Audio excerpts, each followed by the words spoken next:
The frosting hadn't even set. I was smoothing the final layer along the sides of the carrot cake, one I'd baked the night before for Julian and Cassie's engagement dinner. I'd piped little shells along the border just like he liked when he was a boy. The air still smelled warm cinnamon, nutmeg, vanilla. The house was quiet. I'd even set the table, already polished the silverware. I was just waiting. The phone rang and I smiled when I saw her name. Cassie. I assumed she was calling to confirm the time. Maybe she was going to ask if I needed help setting up. "Hi, sweetheart," I answered, wiping my hands on a towel. There was a pause. Then Cassie's voice floated through, light as ever. "Hi, Patricia." She never called me Mom. "I was just finishing the cake," I said, still smiling. "What time should I come by?" Another pause. 3 seconds. I counted. The kitchen clock ticked once, twice, 3 times. "Oh," she said casually about that. "You don't need to. We actually got married yesterday." I didn't drop the phone, but the knife slid from my hand and landed with a dull clink against the tile. "You what?" I asked, though I heard her the first time. "A small ceremony," she said, like she was talking about a weather report. "Only special guests were invited." Her words didn't sting. They sliced. I don't remember what I said next. Something polite. Something like, "I hope it was beautiful." Because that's what you say when your son's wife tells you that your presence wasn't necessary, not for the ceremony, not for the memory. She hung up soon after. I stood there, the frosting hardening around the edges. My hands were still dusted with powdered sugar, but all I could taste was chalk. I didn't cry. I didn't even sit down. I just stared at the cake and realized I had no idea what to do with it now. I sat at the kitchen table watching the frosting crack along the edges of the cake. The silence in the room felt heavier than it should have. No ping from Julian, no follow-up message. Not even a thank you for the cake he didn't know I made. I knew I shouldn't look. I told myself to leave the phone alone, but I opened the app anyway, searching Cassie's name before I could talk myself out of it. There it was. A perfect photo. Julian stood in a pale gray suit, looking proud and polished. Cassie beamed beside him in a lace gown I'd never seen before, holding a bouquet of soft pastel flowers. Behind them was the arbor I'd seen once in a gardening catalog, the kind you rent for weddings with string lights and white ribbons. The caption read, "Married my soulmate yesterday. Surrounded by the people who truly matter." I blinked at the screen. It didn't make the image disappear. I scrolled through the comments. Beautiful. Such a stunning couple. So happy for you both. Cassie's mother had written, "It was a perfect day. So proud of you, my sweet girl." One of her cousins tagged another, joking about the champagne. Her college roommate posted a video of the cake cutting. Even Mrs. Ellman, my neighbor, left a comment. Everything looked magical. Thanks for letting me be part of it. So many people had been there. Cassie's family, her friends, even the woman who borrowed my ladder last month. Everyone but me. And not one person had asked, "Where's Julian's mom?" I held the phone until my hand cramped. The screen blurred, but I didn't wipe my eyes. I just let it stay that way, fuzzy and distant. The kitchen, once warm from the oven, now felt like it belonged to someone else. A stranger's room. A stranger's silence. I set the phone down, stood up, and walked to the cabinet. I pulled out the notebook I used for bills. The one with 4 years of transfer records tucked inside. I didn't sleep that night. I sat at the kitchen table with a cup of cold tea and a pen that kept slipping in my hand. The wedding photo stayed burned in my mind, but I pushed it aside and opened the notebook where I kept every transfer, every note, every promise to myself that it was just this once. I started from the top. $1 $200. First month's rent after Julian lost his job, $580. New tires for Cassie's car, $2 $300. MacBooks for their new work-from-home setup, $249.80.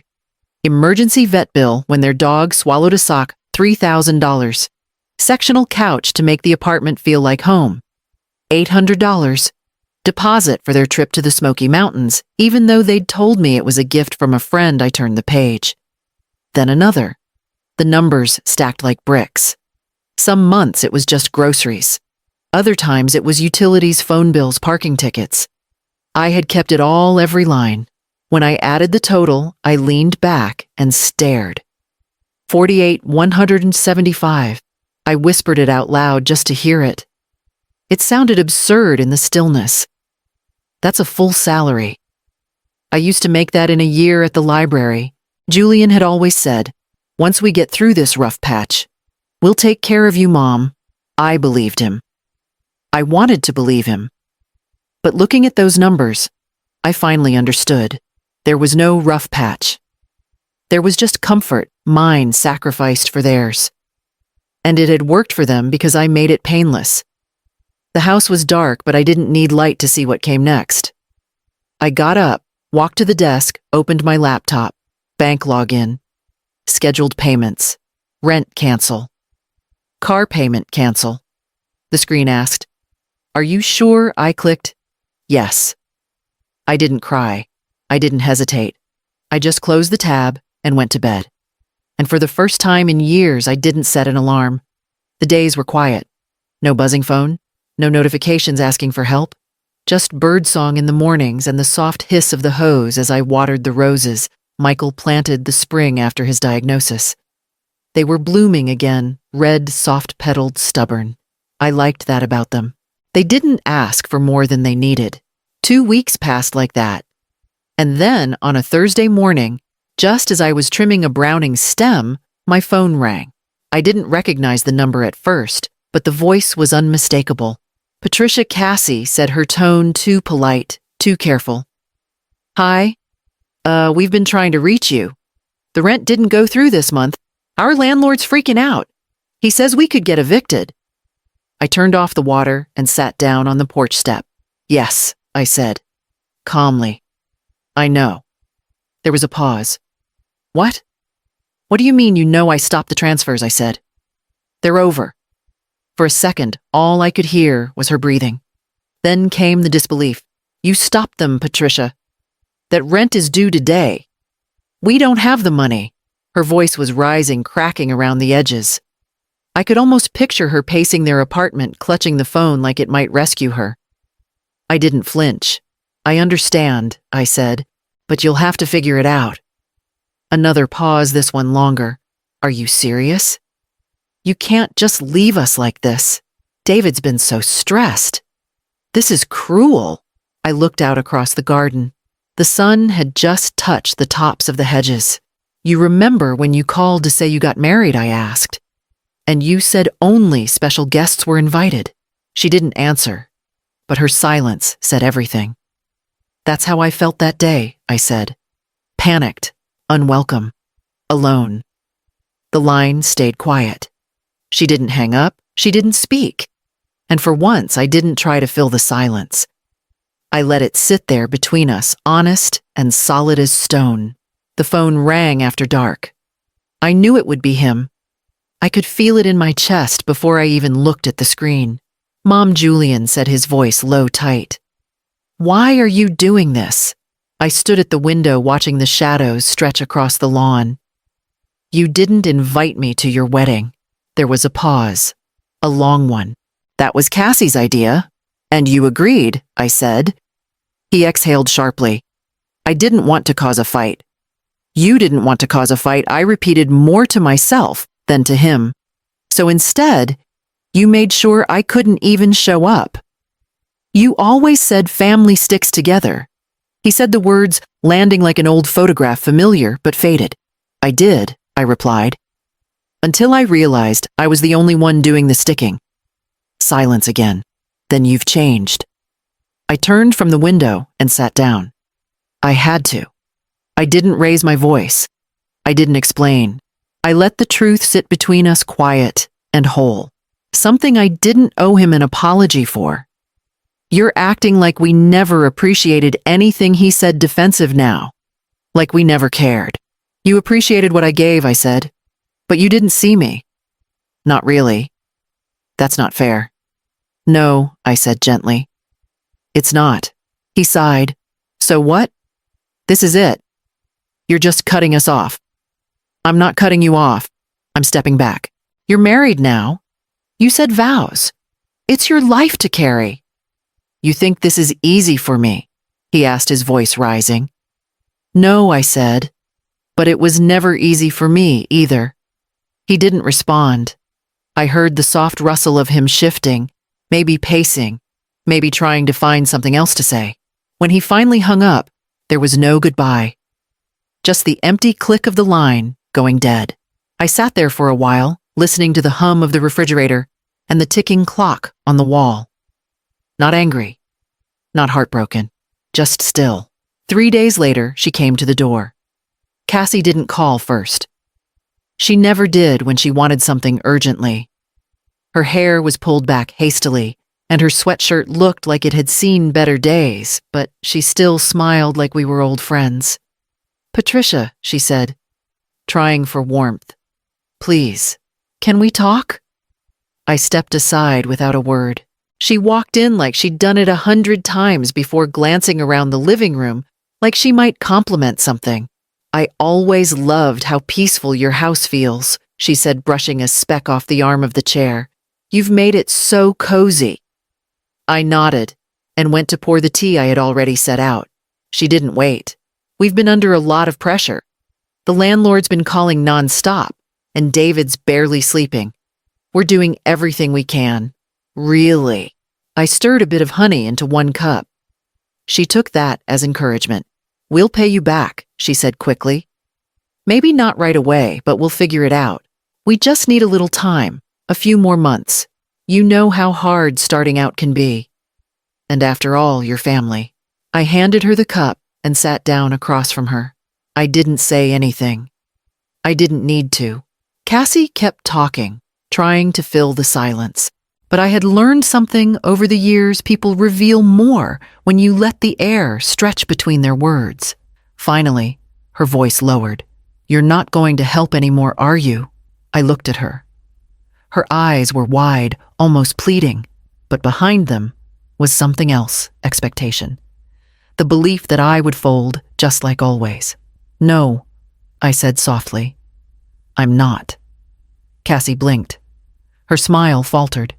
She set the teacup down too quickly, the porcelain clicking against the saucer. You can't just decide to stop, she said, her voice tightening. You've always been there for us. I folded my hands in my lap. And I'm still here. Just not in the way you're used to. Cassie's voice dropped low, sharp at the edges. You're punishing us. I didn't flinch. I didn't raise my voice. No, I said. I'm protecting myself. She stared at me for a long moment, searching for the old softness, the old habit of folding. But it wasn't there. I'd packed it away with the canceled payments and the wedding cake that never got served. She stood abruptly, brushing her hands down her thighs. Julian won't forgive you for this. I nodded slowly. Then he'll learn how forgiveness feels when it's withheld. Cassie's face twitched, shock, maybe. Or anger she didn't quite know where to place. She looked around the room one last time, like she was memorizing something she thought she'd be part of longer. I walked her to the door. She didn't slam it. She didn't curse or cry. She just stepped through it, and I closed it behind her. Then I turned the lock. There was no satisfaction, no triumphant swell in my chest. Just quiet. But it was a different kind of quiet now. Not the silence of being forgotten, but the stillness of choosing myself. I walked back through the living room slowly. The furniture sat exactly where I left it. The rug no longer bore the faint tracks of overnight bags or damp shoes, or Cassie's purse tossed too close to my antique lamp. I stood at the center of the room and listened. The clock ticked. The wind tapped gently against the window pane. Nothing else. And for the first time, that quiet didn't feel like absence. It felt like peace. Not the loud, victorious kind. The kind that comes when you've stopped justifying your own worth. When you stop waiting to be chosen. The lawyer's office smelled faintly of old books and copier paper. I sat across from a woman named Camille who clicked her pen twice before sliding the documents toward me. "Everything's in place," she said. "Just sign here and here." I read each line carefully. No more joint access. No automatic transfers. No blank checks signed with love and guilt. I removed Julian's name from the will. I moved my savings into a trust that no one, especially not him or Cassie, could touch without my direct approval. When I reached the last page, I paused. My hand hovered over the line, meant for my signature. "I'm not doing this to punish him," I said aloud, more to myself than to Camille. "I'm doing it to free myself." She didn't respond. She just waited, respectful and quiet. I signed the page. On the way home, I stopped at the travel agency 2 blocks from the grocery store. It was the same one Julian passed every time he used my car, always saying, "One day, Mom. You and me. That trip to the coast we talked about." He never booked it. There was always something else. Rent, repairs, Cassie's job interviews. So I booked it myself. 1 week. A small inn by the water. No family visits. No calls. No explanations. That evening, I pulled my old suitcase from the hall closet. The same one I used the last time I traveled for myself years ago before Michael died. Before everything turned into waiting. As I packed, I felt no urgency. No anxiety. Just a quiet relief rising with every folded shirt.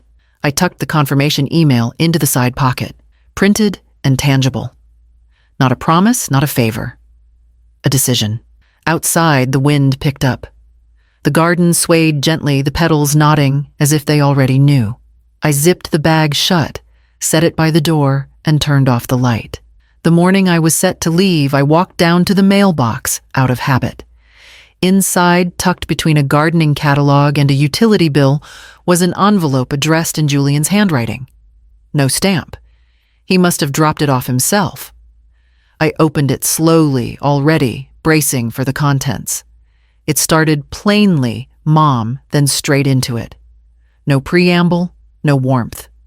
Just a line about how they were behind on everything. The rent, the car, the mounting late fees.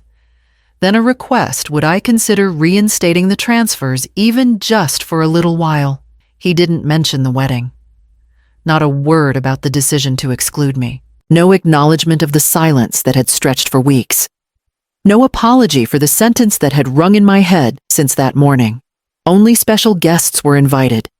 Instead, he wrote, "We're drowning. Not I miss you.